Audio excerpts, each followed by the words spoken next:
The universe contains about 100 billion galaxies. Each of those galaxies contains about 100 billion stars. Many of those stars have planets orbiting them. So how do we look for life in all that immensity? It's like searching for a needle in trillions of haystacks. We might want to focus our search on planets that we know can support life as we know it, what we call habitable worlds. What do such planets look like?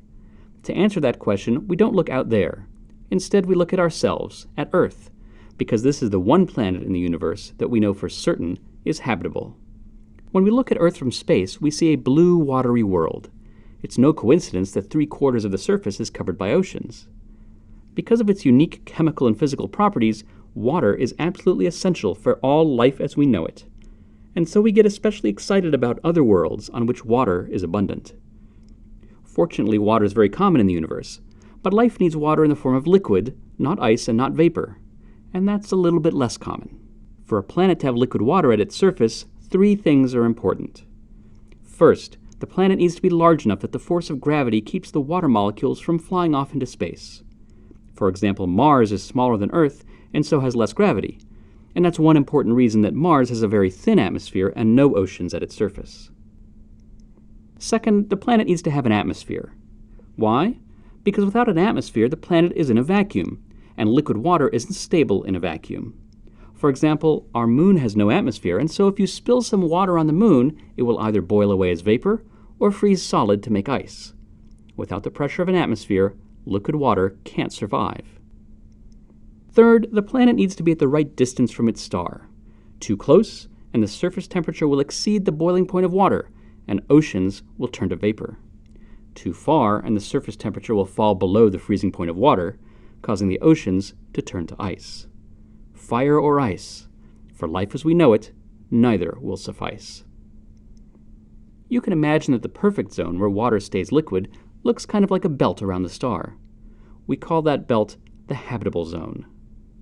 So when we search for habitable worlds, we definitely want to look for planets in the habitable zones around their stars. Those regions are the best bets to find planets like Earth. But while habitable zones are a pretty good place to begin the search for planets with life, there are a couple of complications. First, a planet isn't necessarily habitable just because it's in the habitable zone. Consider the planet Venus in our solar system. If you were an alien astronomer, you'd think Venus is a pretty good bet for life. It's the right size, it has an atmosphere, and it's in the habitable zone of our Sun. An alien astronomer might see it as Earth's twin. But Venus is not habitable, at least not at its surface, not by life as we know it. It's too hot. That's because Venus's atmosphere is full of carbon dioxide, an important greenhouse gas. In fact, its atmosphere is almost entirely carbon dioxide, and is almost 100 times thicker than our own. As a result, the temperature on Venus is hot enough to melt lead, and the planet is dry as a bone. So finding planets of the right size and distance from their stars is only a beginning. We also want to know about the makeup of their atmospheres. The second complication emerges when we look a little more deeply at planet Earth. In the last 30 years, we've discovered microbes living in all sorts of extreme environments. We find them in fissures of rock miles beneath our feet, in boiling waters of the ocean floor, in acidic waters of thermal springs, and in cloud droplets miles above our heads. These so-called extremophiles aren't rare. Some scientists estimate that the mass of microbes living deep underground equals the mass of all the life at Earth's surface. These subterranean microbes don't need oceans or sunshine. These discoveries suggest that Earth-like planets may be only the tip of the astrobiological iceberg. It's possible that life might persist in aquifers beneath the surface of Mars.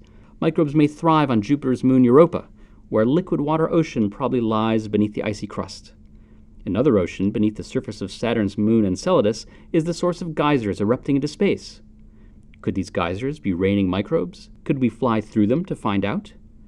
And what about life as we don't know it, using a liquid other than water? Maybe we are the crazy creatures living in an unusual and extreme environment. Maybe the real habitable zone is so large that there are billions of needles in those trillions of haystacks. Maybe in the big scheme of things, Earth is only one of many different kinds of habitable worlds. The only way to find out is to go out and explore.